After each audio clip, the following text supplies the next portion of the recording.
ପିଲାମାନେ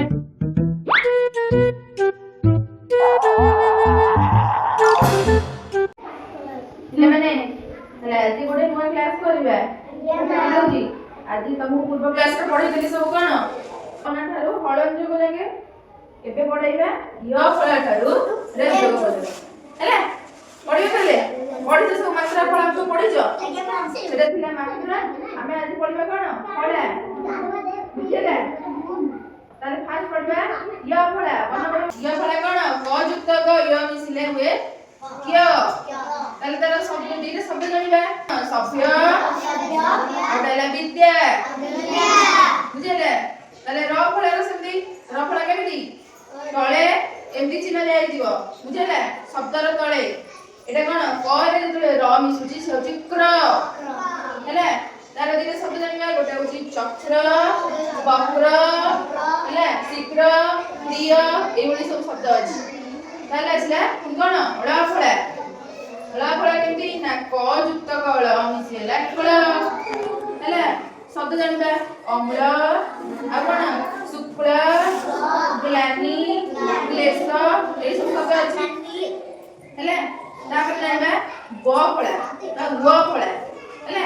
କେମିତି ନା କ ଯୁକ୍ତ କ ଯେତେବେଳେ ବ ମିଶୁଛି ହଉଛି କଣ ୱ।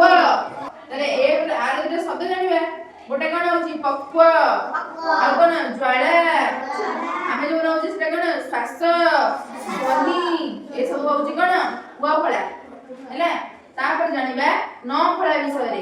ନ ଫଳା କେମିତି ହଉଛି ନା କ ଯୁକ୍ତ କ ନ ମିଶିଲେ ହଉଛି କ୍ନ କଣ ହଉଛି। ତାହେଲେ ତାର ଶବ୍ଦ ଜାଣିବା ଲଗ୍ନ ଅଗ୍ନି ଛିନ୍ନ ଅର୍ଣ୍ଣ ଏଇ ସବୁ ଶବ୍ଦ ହଉଛି ହେଲା। ତାପରେ ଜାଣିବା ବିଘ୍ନ। ତାପରେ ଜାଣିବା କଣ ଆଉ ଗୋଟେ ହଉଛି ଜଗନ୍ନାଥ ନ ଫଳା ଲାଗୁନି। ତାପରେ ଜାଣିବା ମ ଫଳା ହେଲା। ମ କେମିତି ହଉଛି ନା କ ଯୁକ୍ତ କ ମ ମିଶିଲେ ହଉଛି ମ ହେଲା। କେମିତି ପଢିବା ଶବ୍ଦରେ ଅଛି ପଦ୍ମ ପଦ୍ମ ପୁଷ୍ପ ଗୁଳ୍ମ ହେଲା ଏଇ ସବୁ ଶବ୍ଦ ଅଛି। ତାପରେ ଲାଷ୍ଟ ଆସିଲା ରେଫ ଯୋଗ ରେଫ ଫଳା ବୁଝିହେଲା। ତାହେଲେ ଆର କ ଯୁକ୍ତ କଲେ ରେଫ ମିଶି ଯାଉଛି ଉପରେ ଦିଆ ହୁଏନି ଏଇଟା ହେଲା। ତାହେଲେ ତାକୁ ସବୁ ଶବ୍ଦ ପଢିବା ଗର୍ବ କର୍ମ ସର୍ପ ଧର୍ମ ବୁଝିଲା। ତାହେଲେ ଏଇଭଳିଆ ସବୁ ହଉ। ତାହେଲେ ଆମେ ପଢିଦେଲେ ଶବ୍ଦ ଜାଣିଲ ଫଳା ଜାଣିଲ ଭଲ ଲାଗିଲା। ତାହେଲେ ଏଇ ଯୋଉ ଶବ୍ଦ ଘରେ ଅଛି ତମେ ପଢି ପାରିବ ନା ନାହିଁ ପଢିଦେବ ଟି ଚିହ୍ନି ପାରିବ କୋଉଟା କୋଉଠି ଲାଗିବ କୋଉ ଫଳା କୋଉ ଲାଗିବ ଜାଣିପାରିବ ଟି।